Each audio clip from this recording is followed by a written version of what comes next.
Welcome to Falcon 9 IELTS Listening Test 3 of Venus Book. Section 1. You will hear a woman talking to a man who works in a tourist information office. First, you have some time to look at questions 1 to 10.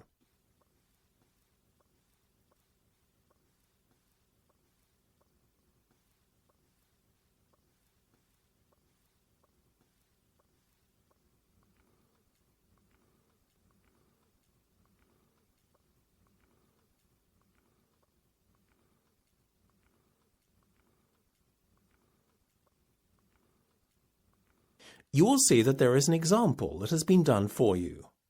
On this occasion only, the conversation relating to this will be played first. Good afternoon, can I help you?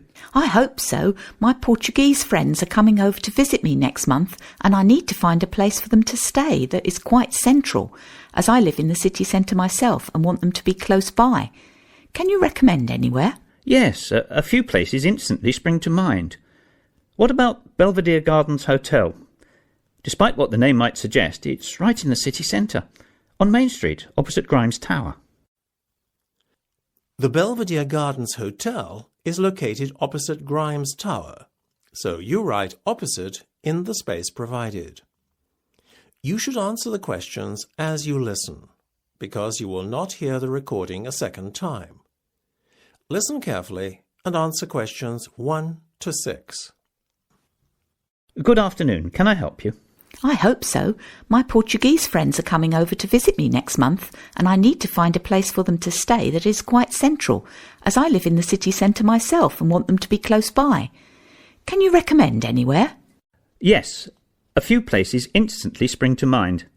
What about Belvedere Gardens Hotel? Despite what the name might suggest, it's right in the city centre, on Main Street, opposite Grimes Tower. How much is it per night, please? Quite reasonable given the location, $50, and that is inclusive of a continental breakfast. Oh, that sounds nice. What about other meals? Do you have to pay extra for them?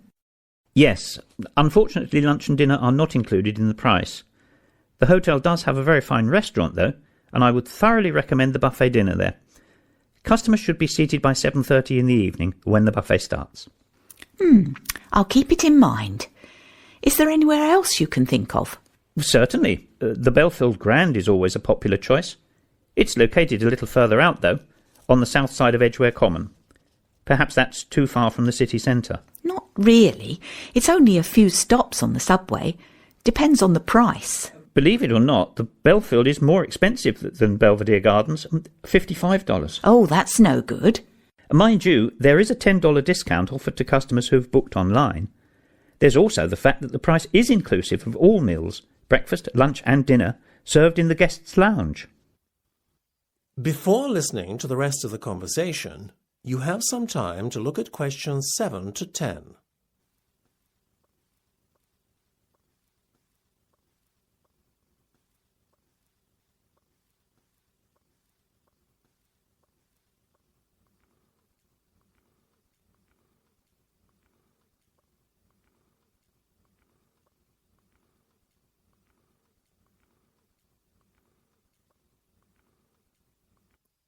Now listen and answer questions 7 to 10. I like the sound of this hotel more and more. The Belfield, then, so far. Is there anywhere else? Well, you should also consider the Maple View. I don't think I'm familiar with that one. You should be. It's right in the heart of the city, next to the entrance to the pedestrian zone that runs along High Street. Sounds lovely being so close to the shops. Tell me more. It gets better. The price per night is only $28 on weekdays, though an additional $12 is charged on weekends and bank holidays. Sounds like great value for money. It is. That's why you have to book well in advance of your stay. How soon should I book then? Yesterday might not be soon enough. Yikes! I'd better get cracking. Thank you so much for your help. You're very welcome. That's the end of section 1. You have half a minute to check your answers.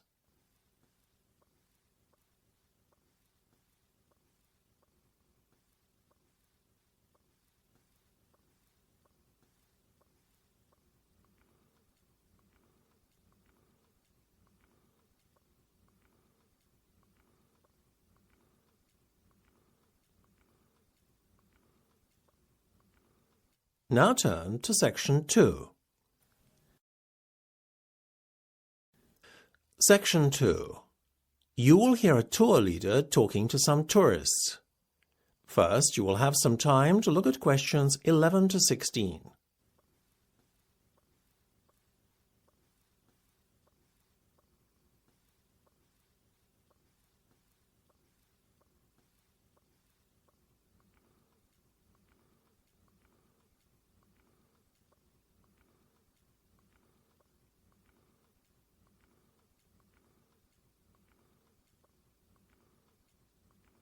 Now listen carefully and answer questions 11 to 16.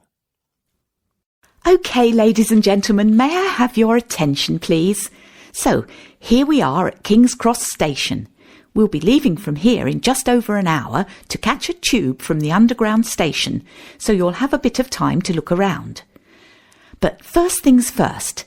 Just so as you can get your bearings and find your way around this rather complex and confusing station, I will point out essential areas as well as points of interest. At the moment, we are standing in King's Cross Square, facing two main exit doors, one off to our left and the other off to our right. The exits lead from the main platform area, which can be accessed by several entrances, one of which is located just a bit further away to your left, although it is obscured by a wall from where we're standing. Oh, by the way, that building standing on its own, the larger, not the smaller one, on your far left is the Great Northern Hotel. The taxi rank is sandwiched between it and the left luggage office. So, before I go on to a description of the main shopping and platform areas at the other side of the station wall, I'd like to point out the most important point of all, the underground station, which is where we need to meet promptly for departure. Luckily, it's quite prominent, as it's located away from the shopping and platform area of the station. It's just over there on the corner, in between the entrance I mentioned earlier and the exit nearest to the hotel from where we're standing now. Now, for those of you who would like to grab a bite to eat or do a bit of shopping, you can enter the shopping area by that entrance door over there. It's by far the nearest entrance. You will find several clothes shops in this area, in addition to a fast food outlet. When you go in the entrance, if you go straight ahead rather than turning left into the other part of the shopping complex, you will find two buildings facing one another. Within these buildings are several shops and eating places. In the building immediately after the ticket barriers on your right, you will find that the first shop you come across is the fast food outlet, Burgerland. If you need to avail yourself of the toilet facilities, then carry straight on past Burgerland, and they're at the far end of the building. In between the toilets and the ticket office is the disabled meeting point. You will have to enter through this area in order to gain access to the toilets. If you would like to go up to the second floor, where there are one or two shops and a pizzeria, then as you enter the shopping area through the main entrance, instead of going straight ahead, you turn off to the left. The escalators are immediately on your left again. When you go up the escalators, you will see two buildings again on your left. Go past the first building, and the pizzeria is the first shop that you come to in the second building. Now, I would just like to ask, are there any Harry Potter fans with us today? Ah, good. Yes, I see several hands raised. Well, there's a treat in store for you if you go to the far end of the second building and take the escalator down again to the ground floor. As you reach the bottom of the escalator, turn right and carry on walking, keeping the ticket barrier on your left all the time. Don't turn off left, but carry on walking until you find yourself up against the station wall. This is the famous Platform 9 3/4, immortalised by J.K. Rowling in her Harry Potter books. You'll see half a trolley embedded in the wall to mark the spot. So, those are the main things to do and see. I hope you enjoy yourselves, but please meet me at the underground entrance promptly for departure. Don't be tempted to board the Hogwarts Express on platform 9 3/4. Before you hear the rest of the discussion, you have some time to look at questions 17 to 20.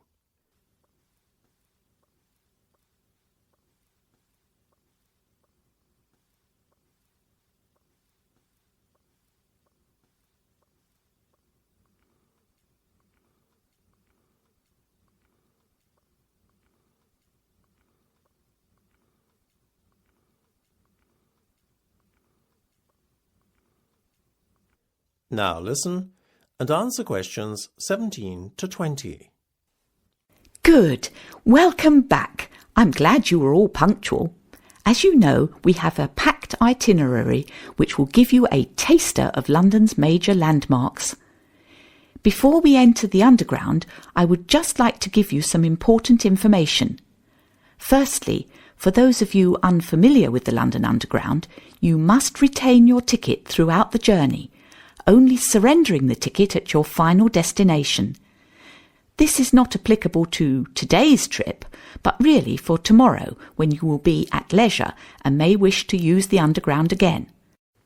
For today, we have a group ticket, which means that we have to stay together at all times whilst travelling on the Underground. Should you become separated from the group and end up travelling without a ticket, you can expect to pay a hefty fine. Also, remember that while we are travelling outside the rush hour, between 5 and 7 p.m. in the evening and from 7:30 to 9 a.m. in the morning, we will still meet with the midday crowds of shoppers. Sometimes there is only standing room at such times, so you will be lucky to get a seat at all. Priority seats do exist if you are unable to stand, although this is rarely enforced and is at the discretion of the passenger occupying such seats. Beware of pickpockets too. There are many opportunist thieves who prey on unsuspecting travellers. Obviously, keep your valuables tucked away, ensuring wallets, etc. are not visible. So, that's all for now. Let's get on with the tour. Follow me and please keep close to your group members to avoid getting separated. That's the end of section 2. You have half a minute to check your answers.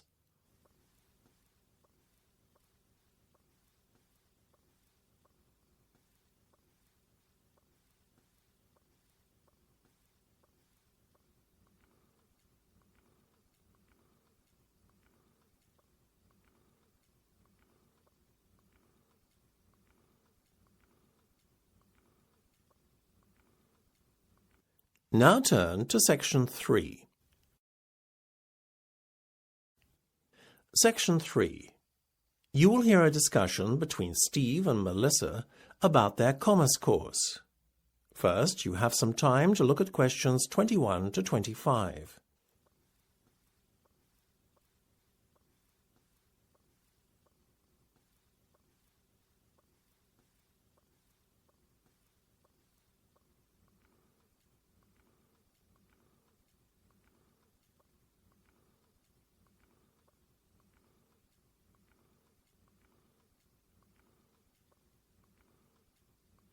Now listen carefully and answer questions 21 to 25.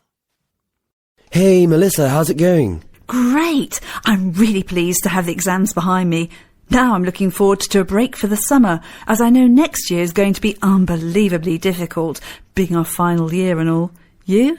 Same. Pleased to be finished, but dreading next year, though. Well, I wouldn't exactly say I'm dreading it, but I know what you're saying. At least we're going to have smaller classes next semester. How do you mean? Didn't you hear? The Commerce faculty just got approval to build a new state-of-the-art lecture building over the summer months. It's expected to be finished by the start of term. Fantastic!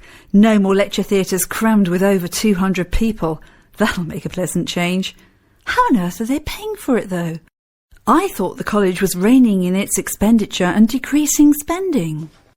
It is, but the grant has been approved for the best part of 3 years, so they have no choice but to provide it now that the project is going ahead.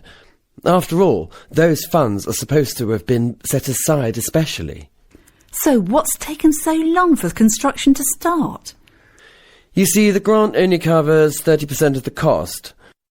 The incoming government made a pledge during the election campaign that it would cover the other 70%, but typical of a political party, wouldn't you know, it didn't keep its promise. The College Donors Club, a group of wealthy alumni, stepped in to pledge 10% of the money needed, but the project really only got a kickstart when an anonymous donor pledged the rest. Very mysterious. Yeah, and apparently he demanded that certain changes be made to the plans before handing over the money. Like what? Well, you know the proposal to have a gym in the basement? Don't tell me that's been cancelled. Not at all. In fact, our anonymous donor friend insisted on it being twice the original size and on a relaxation room being added as well. You know, with games and stuff. Sweet. Are we still getting our new computer lab? There's always such an awful queue for the existing one. We are indeed, and next to it there's now going to be what they're calling the software zone, a place where students can access all the latest high-end software free of charge. Nice. Thank you very much, Mr. Donor. Everything else is staying, right? Lecture rooms, hardware zone, etc.? Yeah, the rest the same.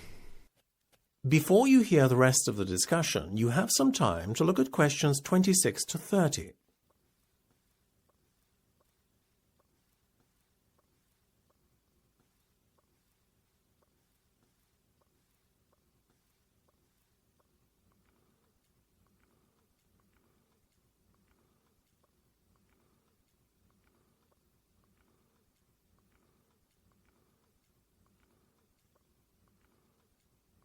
Now listen and answer questions 26 to 30.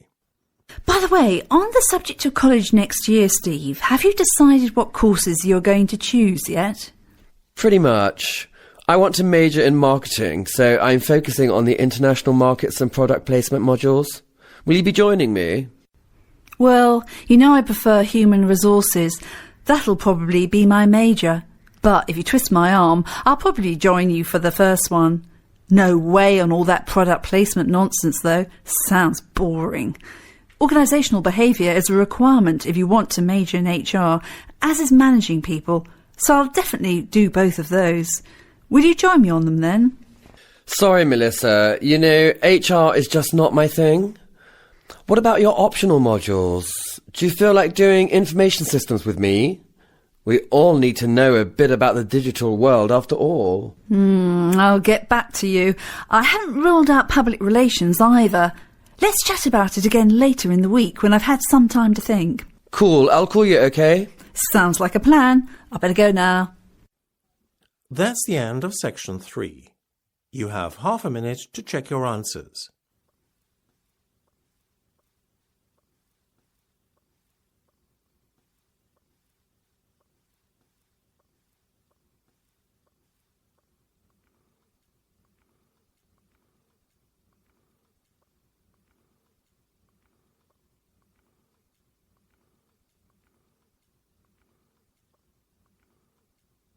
Now turn to section 4.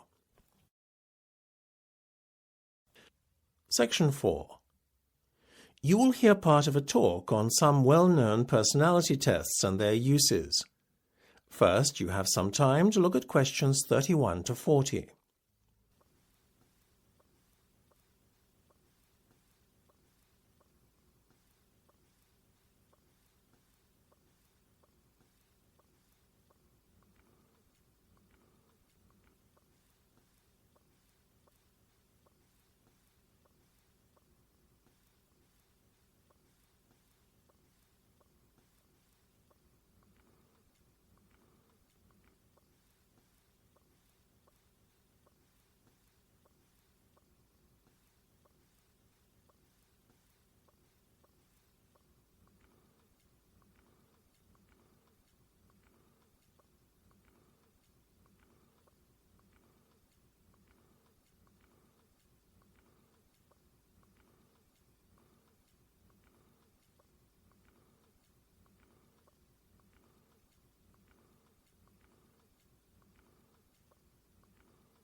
Now listen carefully and answer questions 31 to 40. I'm sure at some point in your lives you will have completed a personality test, whether for professional reasons or purely for fun. Such personality assessments are abundant. They pervade our everyday lives, since there is a fundamental human need to understand the motivation behind our own and others' behaviour. Learning how to assess personality permits greater understanding of the motivating factors affecting the way we communicate and cooperate with others, in addition to how we relate to others on a personal level. So now that we've talked about why personality tests are so important, let's take a look at the most well-known tests and see how they compare. Well, first off, we have a favourite of careers officers and potential employers alike, the graphology test. The word graphology is derived from two Greek words meaning writing and word. Essentially, it is an assessment of personality based on handwriting analysis. How an individual dots his I's or crosses his T's, in addition to whether writing is slanted or level, is believed to be indicative of the individual's personality. Whatever your opinion may be of this method of personality assessment, at least it has stood the test of time. The graphology test, as a measure of personality, was first proposed by a certain Juan Huerta de San Juan as far back as 1575, and it has seen fluctuation in its popularity since then. In the 20th century, Alfred Binet was so convinced as to its validity that he termed it the science of the future. And indeed today, it is still a very popular method of personality assessment. Its validity, though, as a measurement of character, is dubious. The British Psychological Society has even gone so far as to rank graphology alongside astrology, giving them both zero validity. A major problem with the test is that an element of subjectivity enters the assessment of certain criteria in the test, such as harmony and style of writing. However, in its favour, the test is relatively quick and easy to administer. Next, let's look at the Rorschach or inkblot test, which is one of the better-known tools of psychological assessment. Popularised in party game versions of the test, the Rorschach test has received mixed reactions amongst psychologists. Whilst many dismiss the test as a pseudoscience, it is nevertheless used by prestigious mental health organisations such as the Tavistock Clinic as a valid tool for personality assessment. Admittedly, assessing someone's character based on their reactions to a series of inkblots on pieces of card might seem somewhat ludicrous. Whilst there is a tried and tested methodology behind the construction of the test and assessment of individual responses, the test is subject to cultural bias. The perception of the card's contents are liable to be biased by cultural factors, making the individual responses somewhat meaningless. So, moving on to a test that has similar features to the Rorschach test, let's look at the Lucia colour test. As with the former test, the Lucia colour test assesses an individual's subjective reaction to a series of cards. However, unlike the Rorschach, the Lucia test consists of a series of coloured cards that the individual has to rank in order of preference. How the individual ranks the different colours is believed to be indicative of their personality. While some believe the test to smack of pseudoscience and many question its validity, there is, however, a biological basis to the test, which makes it more of a convincing tool of psychological assessment than many other personality tests. Certainly, its use by psychologists and doctors, as well as authorities such as government agencies and universities to screen their candidates, would seem to be a strong argument for the validity of the test. A major plus to this test is that it is so accurate that it is even sensitive to mood change. Individuals, therefore, taking the same test at different periods of time will see a correlation between results and mood. Finally, I would like to refer to the TAT test or the thematic apperception test to give it its full name. On the face of it, it is a very simplistic test. As with the Rorschach and Lucia tests, the individual is dealt a series of cards. However, on these cards are depicted a series of ambiguous scenes involving groups of people. The individual is required to make up a story about each, and the individual is then assessed based on the content of each story.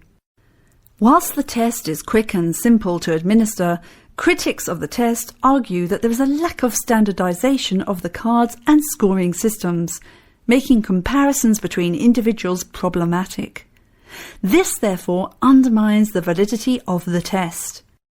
Nevertheless, the TAT test is still used as a tool in fields as diverse as psychological research into occupation preference and partner selection and forensic examinations to evaluate crime suspects. It is therefore a matter of individual preference as to which test is used when employed for professional reasons. All these tests, though, have their benefits and their drawbacks. No one definitive test exists that provides 100% accuracy in assessing personality. That is the end of section 4. You now have half a minute to check your